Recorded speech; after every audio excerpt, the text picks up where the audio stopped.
The annual state pension operating next April looks set to be determined by the earnings growth measure of the triple lock after new figures were published by the Office for National Statistics, ONS, earlier this week. Under the triple lock, the new and basic state pensions increase each year in line with whichever is the highest between the average annual earnings growth from May to July, Consumer Prices Index, CPI, in the year to September, or 2.5%.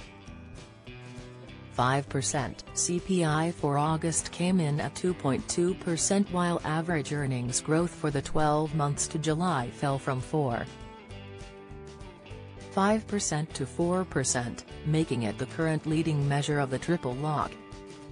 While the new state pension rates won't be confirmed until the autumn budget, it's of little comfort to nearly 500,000 pensioners who will not receive any uplift.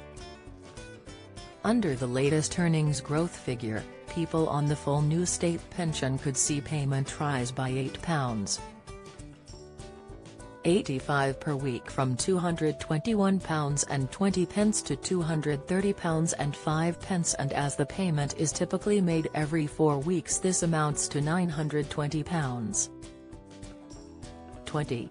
This will see annual payments rise by £460 from £11,502 to £11,962 over the 2025-25 financial year. Similarly, someone on the full basic state pension could see weekly payments rise by £6.80 per week from £169.50 to £176.30, or £705.20 every 4-week payment period. However, not all state pensioners are set to receive the annual operating next year. The International Consortium of British Pensioners, ICBP, advocates on behalf of around 453,000 expats affected by frozen pensions and is behind the End Frozen Pensions campaign, which aims to end the injustice for Brits who have moved abroad whose state pension does not rise in line with the triple lock every April. In fact, many retirees now living in countries which do not have a reciprocal agreement with the UK, such as Canada, Australia, and New Zealand, have seen their state pension frozen at the point of emigration. This is despite having worked and lived in the UK for most of their lives and paid their quota of national insurance contributions, which would entitle them to state pension payments, if they had not relocated. You need at least 10 years' worth of national insurance contributions to be eligible to claim the state pensions and around 35 years for the full amount, although this may be more if you have been contracted out. However, analysis by the Canadian Alliance of British Pensioners indicates that all these frozen state pensions could be brought in line with the current state pension pay rates by the new Labour government for £50 million. Its analysis shows that state pension payments to frozen countries only amounts to 1.3% of the UK government's total annual expenditure. Graham Dodd, board member of the Canadian Alliance of British Pensioners, told the Daily Record, the government's line is that they only operate where there is a legal requirement to do so. The folly in this is that it is in their hands to pass the necessary legislation. It is true that should the UK make all the existing and future frozen pensioners whole by bringing them to the level they would have been if they had never been frozen, then the cost would be £0.94 billion. However, in all previous cases of unfreezing, the UK has never made all the existing and future frozen pensioners whole by bringing them to the level they would have been if they had never been frozen.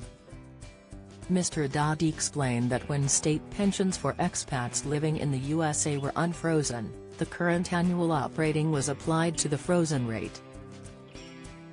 He also said that even if you take the oft-quoted £0.94 billion figure needed to resolve the issue, it still amounts to just 0.7% of the total 2023-24 state pension expenditure. He went on to explain how the actual cost to settle this for the 113,000 Brits living in Canada is £26 million, 0.019% of the total state pension expenditure of over £120 billion if settled in 2024 or £11 million if settled in 2025. The figure to unfreeze all 453,000 pensioners for the current 2024-25 financial year is £49 million, for 2025-26 it's £34 million and for 2026-27 it's £35 million, 0.02% of total state pension expenditure. These figures are based on the UK government's previous forecast for the average earnings growth measure for the triple lock at 3.6% state pension operating predictions. The calculations below are based on the latest ONS figures using the 4.0% earnings growth as the multiplier. Full new state pension weekly payment, £230.05, from £221.20, for weekly payment, £920.20, from £884.80, annual amount, £11,962, from £11,502, full basic state pension weekly payment, £176.30, from £169.50, for weekly payment, £705.20, from £678, annual amount, £9,167, from £6,814. Chancellor Rachel Reeves will announce the annual state pension operating during the autumn budget on October 30th. Get the latest Record Money news. Join the conversation on our Money Saving Scotland Facebook group for money saving tips, the latest benefits news, energy bill advice and cost of living updates.